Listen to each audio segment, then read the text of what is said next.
I'm going to introduce our speakers. Are they ready? Okay. Our city manager, Laura Kuhn, and Mayor Augustine. Good morning, good morning. I am your recycled mayor.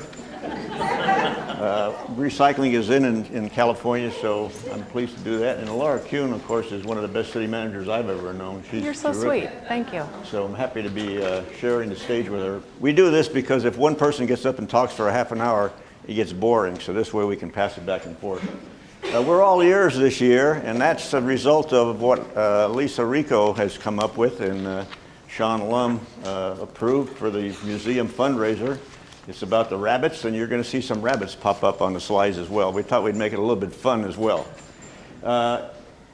First slide. This is the result of a strategic plan that I wrote way back in about 1996. And it morphed into these 4 items, and we're using that as the basis for this presentation today, but also because these are pretty good things to kind of follow along when you're having a city and trying to make it all work. Public safety. And by the way, it's going to look pretty rosy today. However, I want to point out on each of these items, there are some issues. Public safety is a problem because there are some things that the state has done to us, like Prop 47, that you all passed, and which is causing criminals to be on the street because a lot of felonies now are misdemeanors. And so you can steal up to $950, $960, and you basically get a ticket for that instead of being a felony. And so people can just be recycled right out on the street and then get another $959, and then they're okay to go again. Strengthening local economy, even though everything looks good over the next 4 or 5 years, unfunded liabilities is something that's been kind of hidden in the background for a long time. And the city of Vacaville has huge unfunded liabilities like every other city in the state of California. And that has to do with pensions and the lack of pension reform, as well as health care costs. Maintain effective, strengthen local economy. Well, the local economy has some of an issue in relationship to what I just talked about, the unfunded liabilities. Maintain effective and efficient city services. That's kind of tough to do. And I have written myself some notes, and that's a result of course, these unfunded liabilities that amount to about 80% of our budget going to salaries and to benefits. And so that leaves 20% to do everything else. So we've got to take care of that as an issue and a problem. And then finally, promoting community viability. The water police are going to be out watching over you now because Vacaville may have to cut 35% of the use of their water.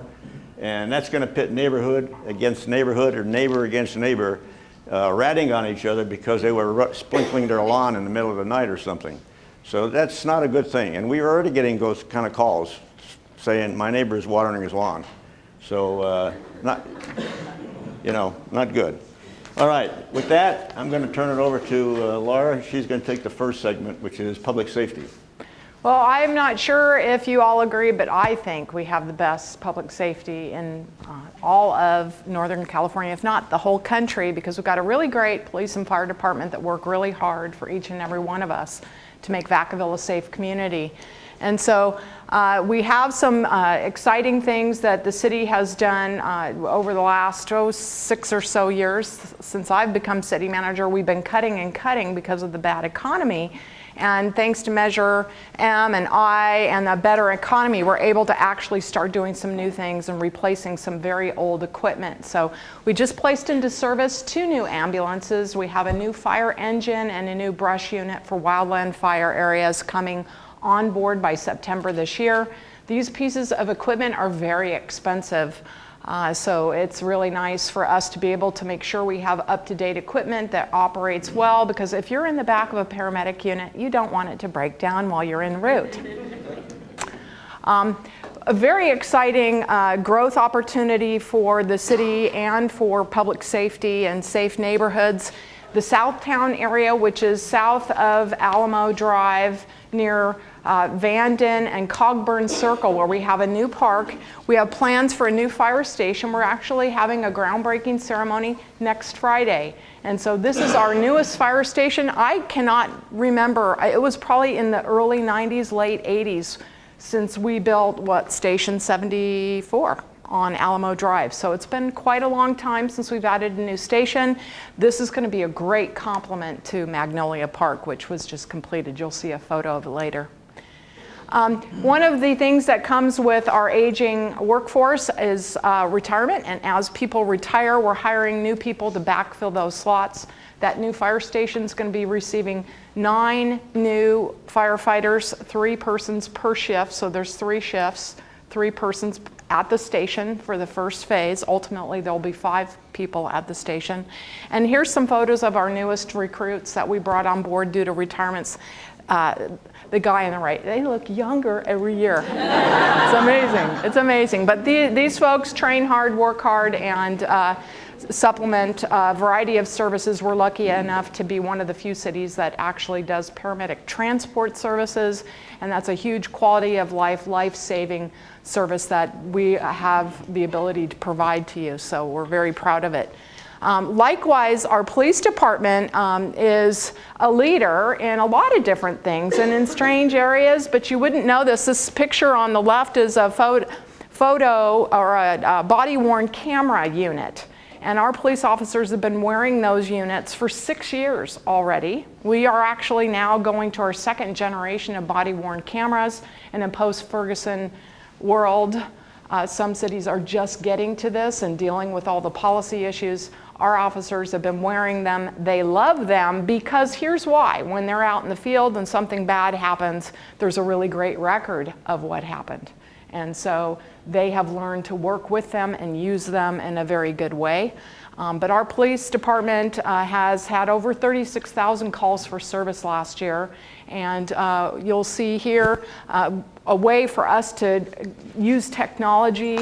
That's really been an area for growth, especially in an advent of not adding staff. And so this is a new online reporting crime system. You may think that's very cold, but it actually is a way to report smaller crimes that we might not have the time to get to. We want to track things because when we know what's happening in your neighborhood, it helps us to solve crime.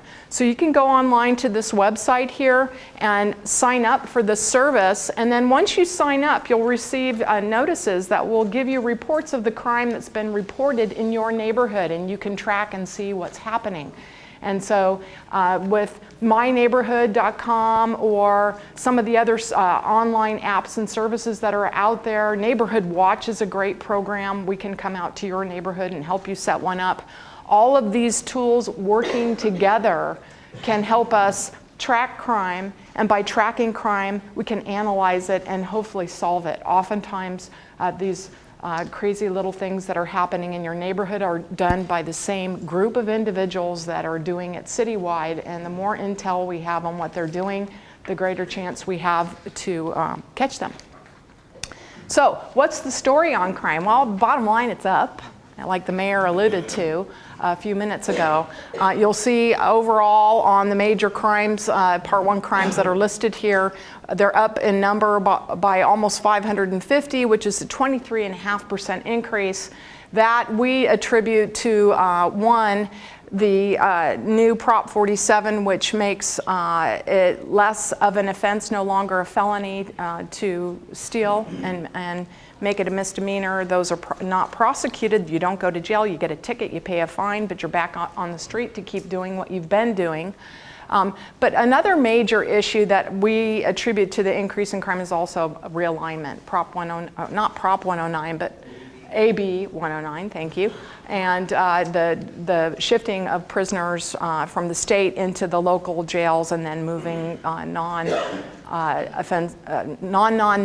out of the system and onto the streets. And so we are seeing a big increase in crime. It's not a surprise when we're pushing prisoners out onto the street because let's face it, a lot of them want to go back to jail because that's the style of life that they've become accustomed to. They don't have much on the streets for them. Many of them are homeless now. You are seeing more homeless on the street, and you'll see more about that in a minute. This is back to good news. Here's our new command staff in the police department, Kim. She works with them all the time.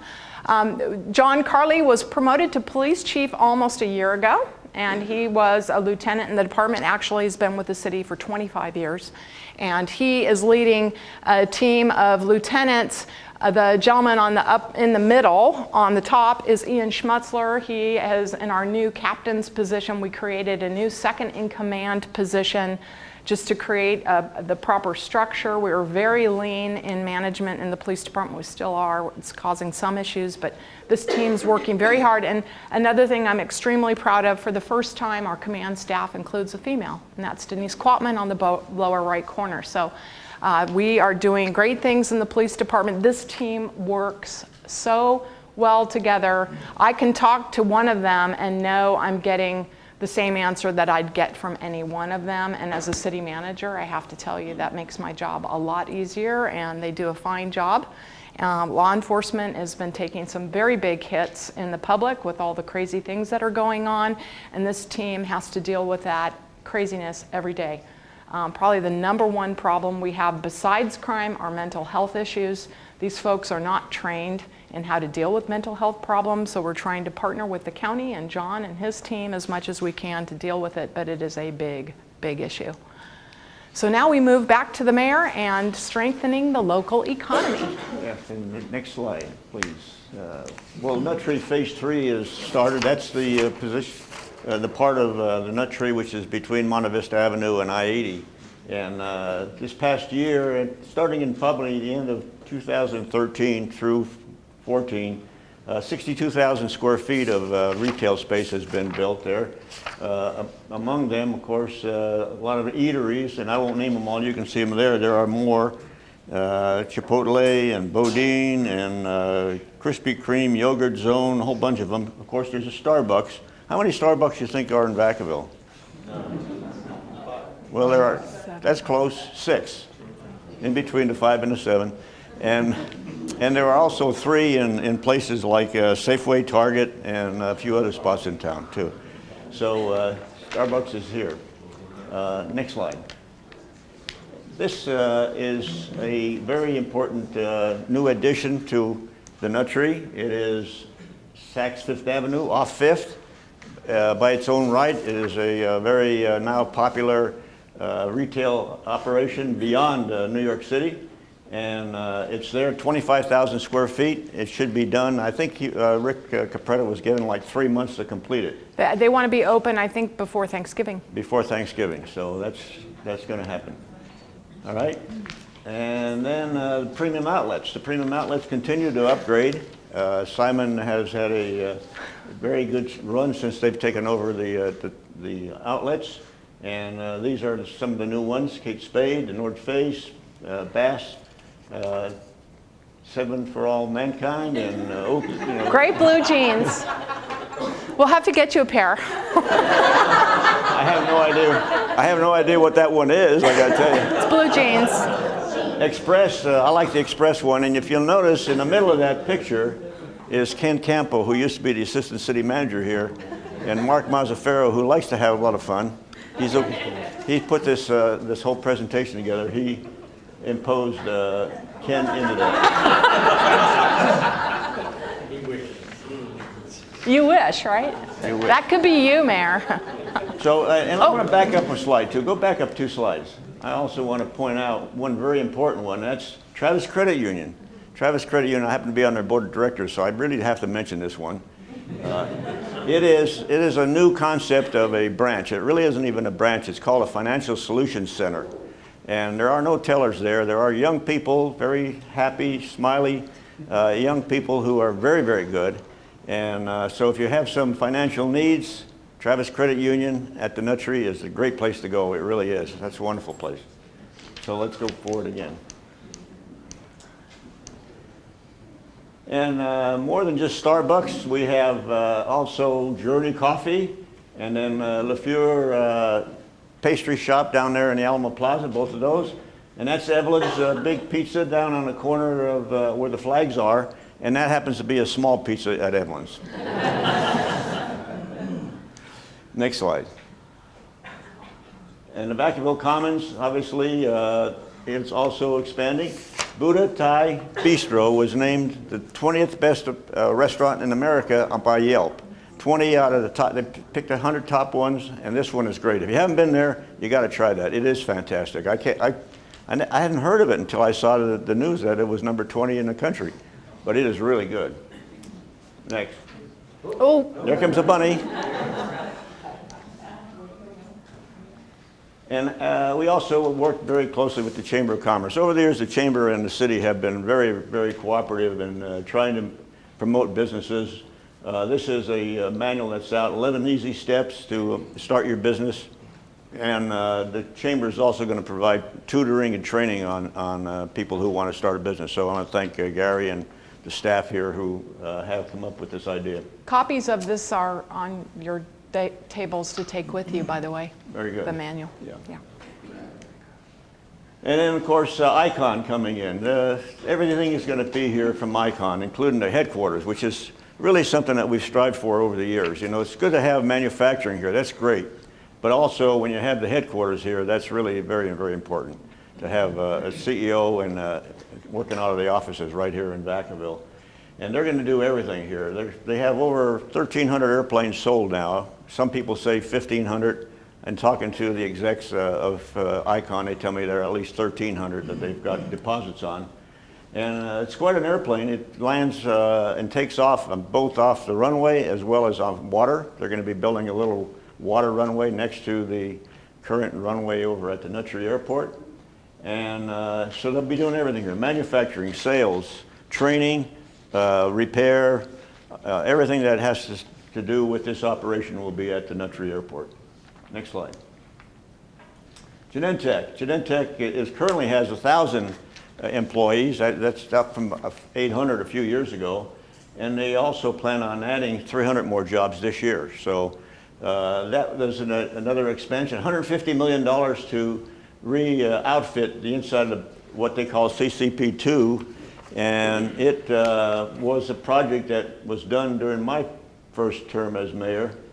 And that was a $650 million project. So they've got well over $1 billion invested in the city of Vacaville, and they're continuing to expand, which is terrific. And then Janssen are adding more over-the-counter drug manufacturing at their plant here in Vacaville. So that's, again, an addition of employees for the city of Vacaville. Auto dealers, Volkswagen and Honda have moved to their new facilities up at the end of near Leisure Town Road, and Mazda has moved in, and I think we're going to see more as well. Mm-hmm. Jimmy Doolittle Center, I happen to be on that board as well, and I'm very pleased to say that they've chosen the Nutry to put the facility. It's going to be more than a museum, it's going to be a center. A lot of people think it was the Air and Space Museum, but we have decided that it should be more of a center for innovation and patriotism. And Herm Roland, who is the owner of Jelly Belly, is very strongly supportive of this project. In fact, he chairs the foundation. And I do believe that you're going to see something happening here very soon. We have a great collaboration between the county, the city. Community college has been very much supportive as well. We have great relationships going. I think that's been, in my estimation, one of the best things that's happened over the last 5-10 years is that the relationship between the various agencies in Solano County are working closely together. The college, with their new superintendent down there, has just been terrific to work with. Not only on this project, but we're going to have a fire training up at North Village area, as well as other things that we're working on together. And so having the county come on board and an Icon and everybody working on these projects is really beneficial to our city. Next. Economic outlook. This is by Sandy Person. She's really a dynamo leader of the Solano EDC. And if you haven't seen Sandy in action, why, she just kind of makes you feel uplifted and talking about the economy. And the economy's truly, since about 2013, has started to move on and take off a little bit. So this has been a very good thing for us. And now, effective and efficient city services, back to Laura. Okay, thank you, Mr. Mayor. Here are your elected leaders without the treasurer, of course. Jay's here in person in the back there. Our city council is the policy-making group for the city, and our mayor is directly elected. He was elected last November, along with Curtis Hunt being re-elected. He was appointed as vice mayor, and Mitch Mashburn. And in 2016, Dilena Harris and Ron Roulette's seats will be coming up. This group is the team that has hired me to be your city manager, and we work as a great team. We are very blessed to have a council that works together, gets along. They all seem to be, not 100% of the time do we all agree, but most of the time we do, and we're working towards a common objective. And you have absolutely no idea how important that is to your city.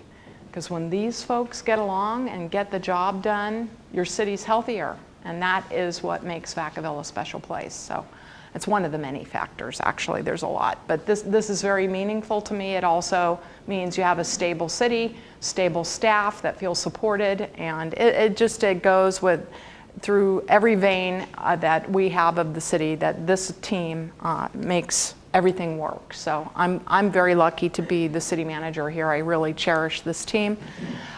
So let's talk about the budget for just a minute. I don't want to get you too depressed because there's some good news here and some bad news. The good news is that our projected revenues at mid-year for this fiscal year, 14-15, in January we did a report to the council, showed that the city's finances were about 4.5% better than projection, which is great.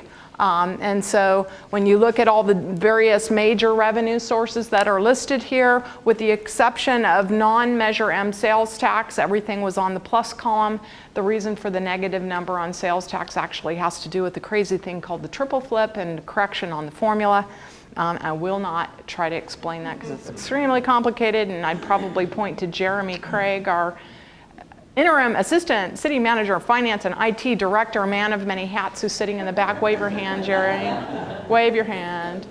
And his last name is Craig, and he is related to Becky. So both of them are truly committed to our community. So we're very lucky to have both of them here now. So from a recovery perspective, Measure M has actually been doing what it was expected to do, and how it was designed was a very low quarter-cent sales tax increase for a 5-year period that was intended to stabilize the city's finances. It wasn't intended to be a boon to the city and put us in places that we hadn't been before, but basically to stabilize us so that we could recover and get to a better place. And we're there, that's good. But from a long-term standpoint, the mayor mentioned this earlier, there are a lot of things that the city is now being mandated to report on. Our balance sheets will now include disclosure of long-term or unfunded liabilities related to health care benefits and pensions. And so in 2015, our balance sheet will change in our Consolidated Annual Financial Report, or CAFR, and negative numbers will start showing up as a result of that. And we're not the only one, okay? So we're not the only city, we're not the only agency that has to deal with that. However, every city is unique in its benefit package and how it delivers benefits to its employees. And so Vacaville's unfunded liability right around today, although this number changes every day and it's all based on actuarial reports, but our unfunded liability is $266 million when you take healthcare and pensions into account. So the council must look at that issue and balance the revenue projections against those long-term costs and set policy to deal with the issues. And so it's a very difficult and strange task to deal with because everybody's a little different, but the council's got to deal with it anyways. So what's related to that is the cost of our employees. And you may remember back in September, I think this was the first, if it wasn't the first, it's the first in a long, long time, city had a strike. This group is our maintenance worker group. They are the ones who mow the lawns at the parks and maintain your streets and street lights. They read your water meters and do all kinds of things out at our wastewater treatment plant and water treatment facilities. They were very unhappy with a package that was offered to all employees, and we ended up settling that deal after about 3 days, but I can tell you There are still lingering impacts of the strike at the city, primarily in the form of low morale, and we're still dealing with it. So we are in negotiations with every labor group right now. So we have all of our contracts, with the exception of the contract with Local 39, coming due at the end of June. And so you'll probably see and hear more about that in letters to the editor and advertisements and who knows. But, you know, got a lot of issues to deal with, and we're doing the best we can. So what are some other technology things that we're doing to maintain and provide efficient services? Our HR department is trying to keep up with the retirees and new hires that we're starting to fill positions.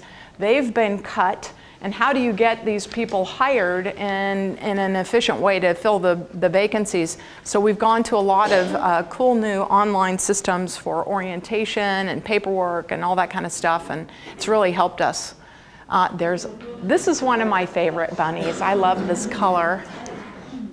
And then social media. I hate social media personally because it's very hard to control, and as a city manager you want to control everything, but we are finding that our community loves our police department's use of Facebook, Twitter, and YouTube to promote what's happening in the community. They have over 15,000 subscribers. And when there is a suspect at large that we're trying to catch, we push it out and people help us catch bad guys. And so, for that reason, I've started to warm up to it. General plan implementation, interestingly enough, we're at the tail end of the process now. We've been reporting on this for years. At our last city council meeting, or was it the one before, I can't remember, there is a group that's opposed to our general plan process and what's contained in it, and they sent us a letter with a disc that had attachments that, if you copied it double-sided, stacks about this tall of new comments on our general plan that were received literally at 6 o'clock the night before the public hearing.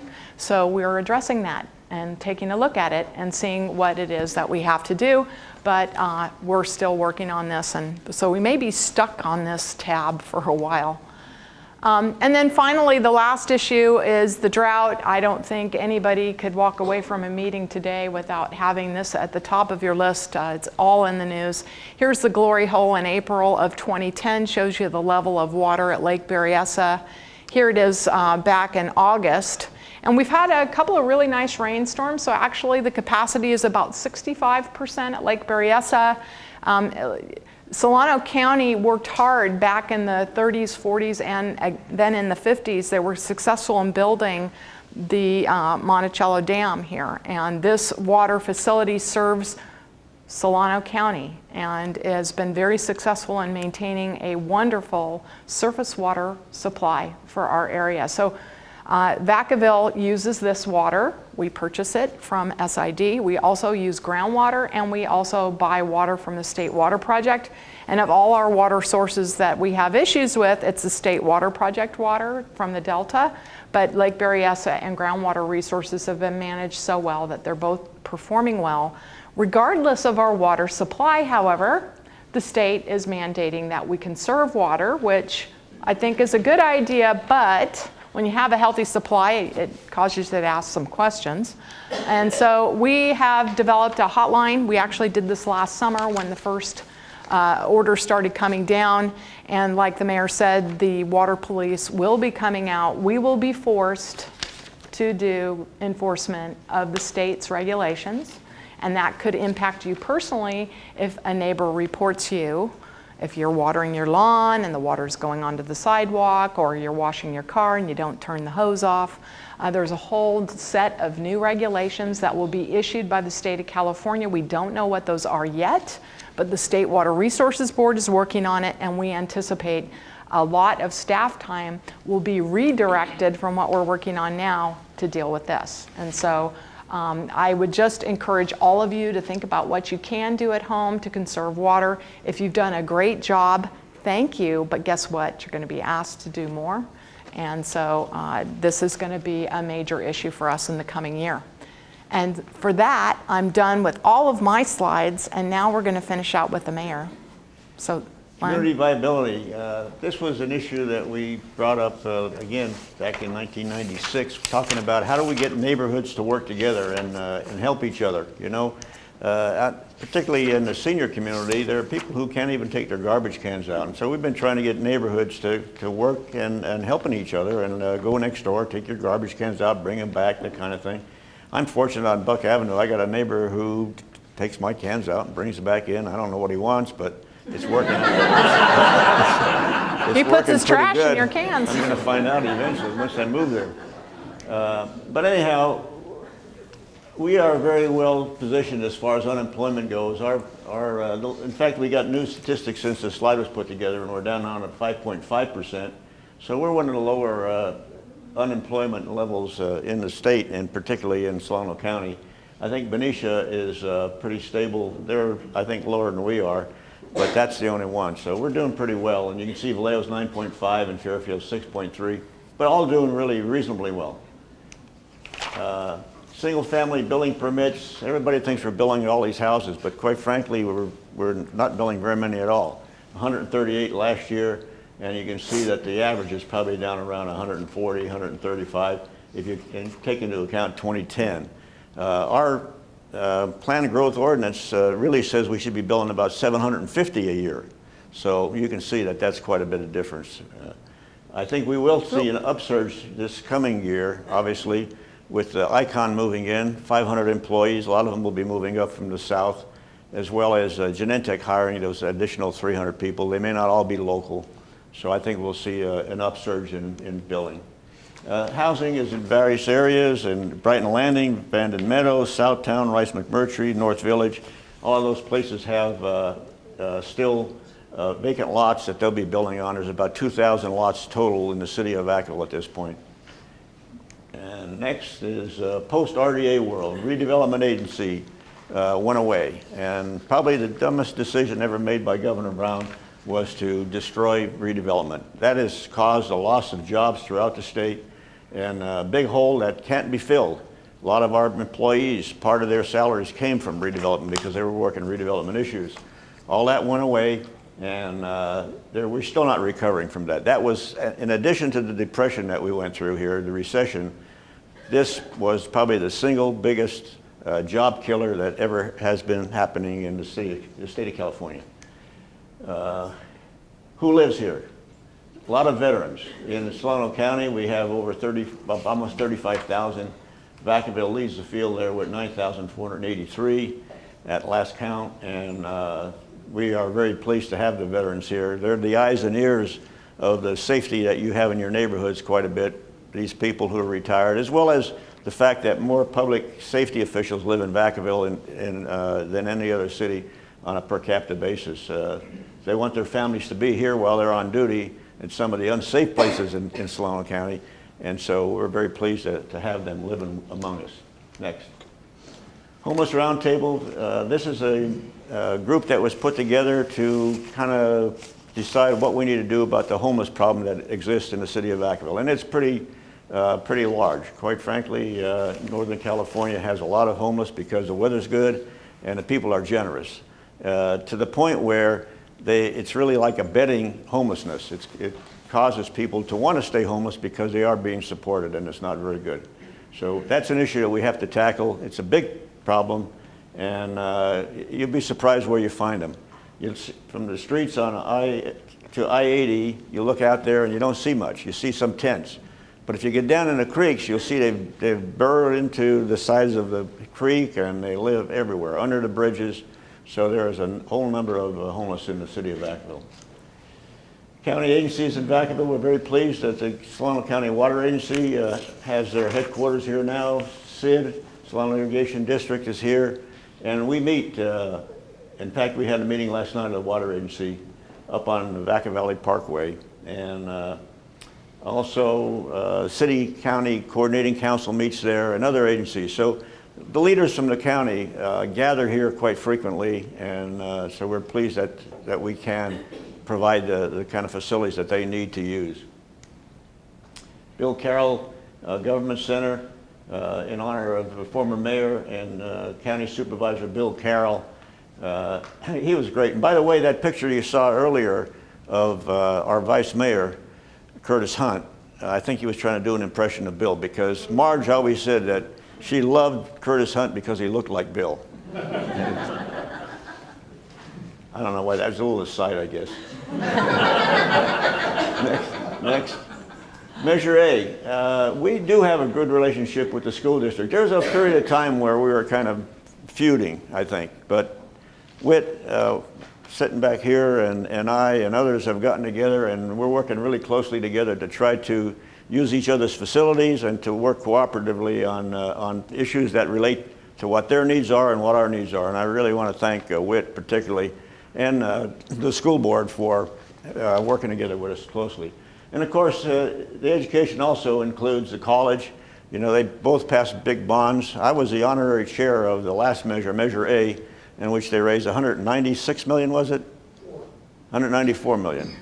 It'll probably be 196 by the time you get done with it.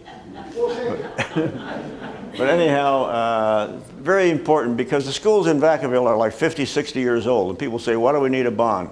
Well, if you've been to the schools, and I go to the schools regularly, I try to visit a school at least every 2 weeks. It's a great place. It's a great relief for me to go there and be among the young kids. I went to, on Dr. Seuss Day, I went to Orchard School. And instead of talking to the kids, they love to talk. So I said to them, what do you think a mayor does? And the first little boy raised his hand. He says, the mayor makes lightning. And I said, well, I don't know about that. I don't think I'm that good. But then I got letters from all the kids, 36 letters I got, and it was really cute because they drew pictures of me. And it's kind of amazing, the pictures when you get them, you know. Some kids draw a belly button on them for you, you know, whatever. But this little boy generated a response from the teacher, because she wrote a note as well, and she said, you know, the kids are really excited that you're here. They think that you're like the President of the United States, and they think it's important. In fact, one little boy said, he said, you know, here's what the mayor does. He said, the President of the United States decides what he wants to do. So he sends a note to the mayor, and if the mayor says it's okay, then it happens.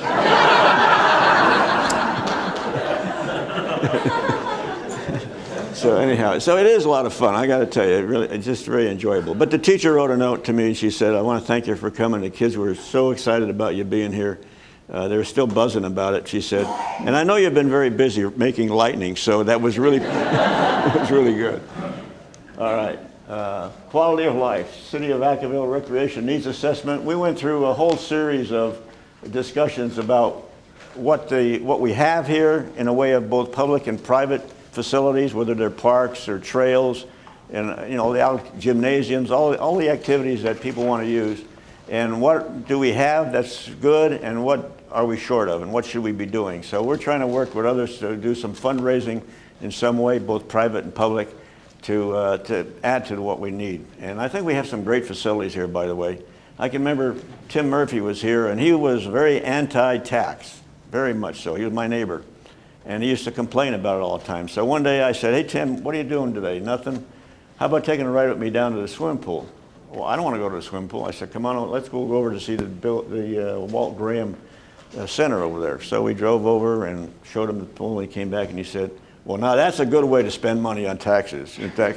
So, you know, that's what we need to do, is bring people out. And one of the places I want to go is to our wastewater treatment plant and show you where all those millions of dollars are going and how wonderful that facility is, because that's money well spent, and sometimes you have to have those taxes. Magnolia Park is in Southtown, and it's right off Vanden Road. Oh, there's another bunny. Those bunnies are amazing, aren't they? They really are. They did a great job on that. But Magnolia Park is built, and it's really highly used already, and we do pride ourselves on the maintenance and the care of our parks. Backyard chickens. This has been a big issue, and we're still trying to work out some of the things. I've got to read this one because I know that Mark made this a special. Actually, it's the next one. Pardon? It's the next slide. I'm going to read this one. It says, chicken debate came to roost in Vacaville in 2014. Tough one to crack, and some residents got their feathers ruffled, but we're moving toward a solution. It's not exactly the biggest issue we've faced over the few years, Okay. but we'll scratch out a resolution. That's what I was supposed to say, but anyhow. So, but that's going to be up for discussion again on Tuesday night. Is how close to the fence line the chickens can be, and how many chickens, and it's been one of the biggest issues we've faced this year, I think. And next slide. Now this is another one I got to read. This is Mark's again. Give him credit. He's back there. It says, man takes his brother to the psychiatrist and tells the doctor that his brother thinks he's a chicken. The doctor says, how long has he been this way? The brother responds, oh, about 6 months. The doctor is shocked. 6 months? Why do you wait so long to bring him to me? The brother says, we needed the eggs.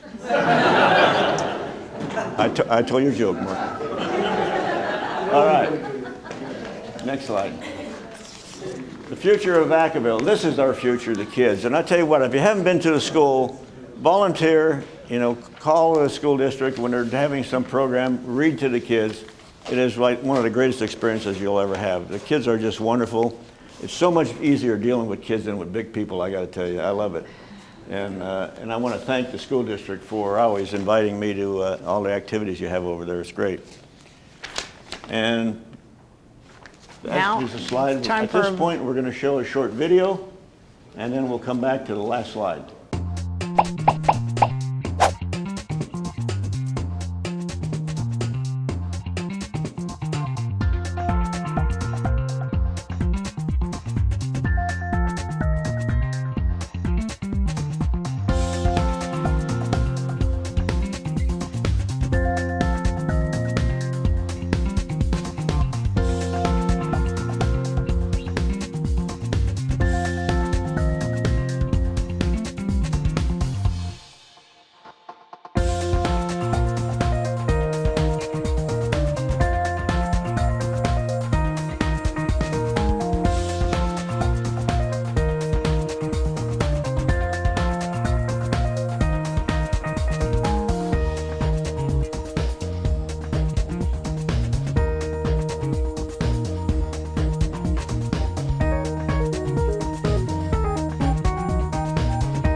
Well, Vacaville is a great place to live, work, and play. I tell you, I can't think of a better place that I've ever lived in my entire life, and so I hope you share my feelings about our wonderful city.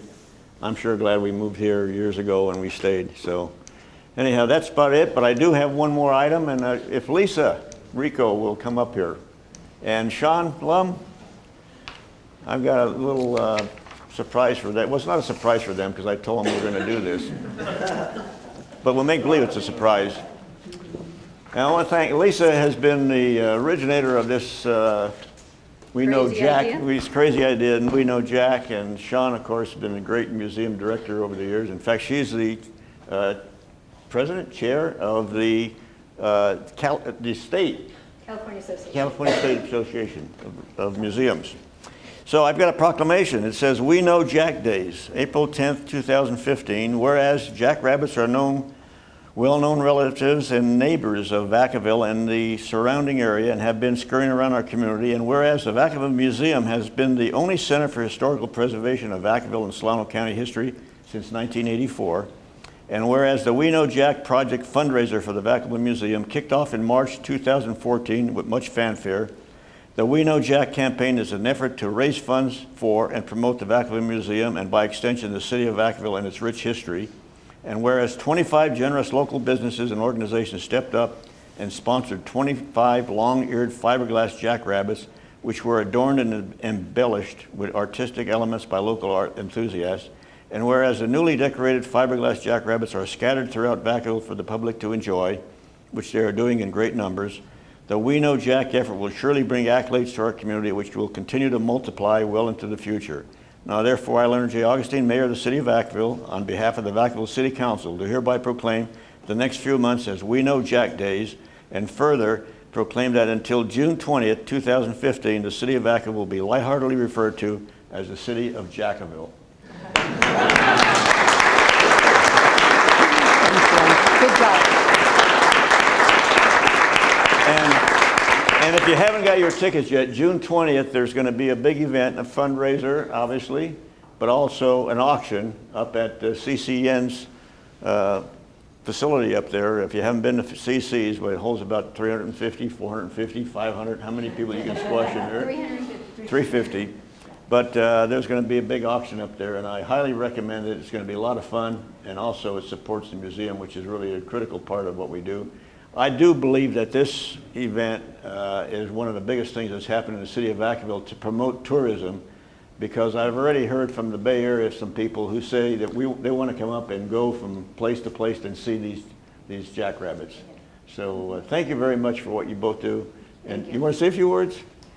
We only have about 100 tickets left. They're $65 a piece. It's going to be a great event. Come, but please bring your checkbooks, because the whole idea is obviously to have fun, which is great, but to raise money for the museum, which is much needed. So buy tickets. I actually have some here with me. That's very good. Thanks so much. Well, thanks. I think we have time. Do we have time for a few questions, if anybody has any questions? Certainly, we have all the time in the world. Anyone with questions? Oh, really? No, this is, yes. I have a big one. The water. You know, the article that came out yesterday in the paper about the 35% reduction and taking out the prisoners. I mean, do we have any way of retaliating about how they took the prison population out of that? Yeah, we are working on that very hard as we are even talking now. I think the biggest issue is that 186 gallons a day per capita is what we're using, and we've got to cut that down. There are ways to do it, and one of them is a way we're looking now to be able to use gray water. That's part of it. So we've found other places that have done this before. So we're learning from other cities as well. And one of the things is you can take your laundry water and have it pumped so it goes directly out into your yard somewhere. The only stipulation is if you got little babies and you're having dirty diapers, you can't do that. You can't certainly put that out into a tomato patch or something.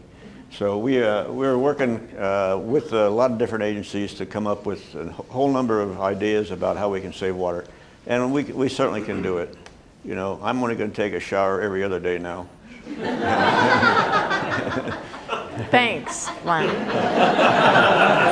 You know, the sad part is that the city of Vacaville is actually well positioned with water. 65% in the reservoir is actually good. You know, everybody thinks 100%. Well, a good reservoir should never be 100% full because you're using it. And 65% is, 2/3 of the supply of water.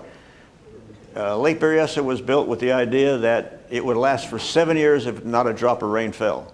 So if you got 65%, you can take 2/3 of 7 and say that's how many years you could go without having any drops of water. So about 4 years, if you had no water, you'd still have water for 4 years. So it's not in bad shape. Then the groundwater that we have, this is the best year in the last 7 years. We have more groundwater now than we've had since way back in 2008, 2007. So but because the state is in such bad shape, we all have to suffer the consequences, and it's across It's one of those things where you cut 10% off everybody or 20% or 30%. Not a good way to manage the system. But unfortunately, the Central Valleys are really hurting, and we are working on it. We'll have some information out to people about what we need to do. Eventually, it's going to cost. It costs us the same amount of money to produce water as whether there's droughts on or not. And so when people stop using it, if you cut back 35%, guess what? Your revenues went down 35%. Now you've got to somehow make that up. How do you make that up? Get ready. There's going to be some more state-imposed taxes probably is what's going to happen. And it's not going to be very friendly either. Anybody else? Listen, I appreciate you all coming here today. I'm really pleased to be back as your mayor. I'm having a good time. And the nice thing about getting older is it's okay, you know? Whatever you do is okay because you just do the best you can. And so you take a few lumps, but we're trying to do the best we have. We do have a good city council. I'm very pleased that the people that are on the council are there. I'm happy to have Ron back. He's a hardworking young fella. Diana, you know, Curtis, he is like a Bill Carroll. He kind of reminds me of Bill. And so, did I miss anybody there? Mitch. And Mitch. Mitch is really a very strong, smart guy. They all do their homework very well, and I'm pleased to be with them. And of course, this lady right here, I just absolutely adore her. She's great. I adore you. We all have a good time together. So thanks again. See you Thank next you, year. everybody.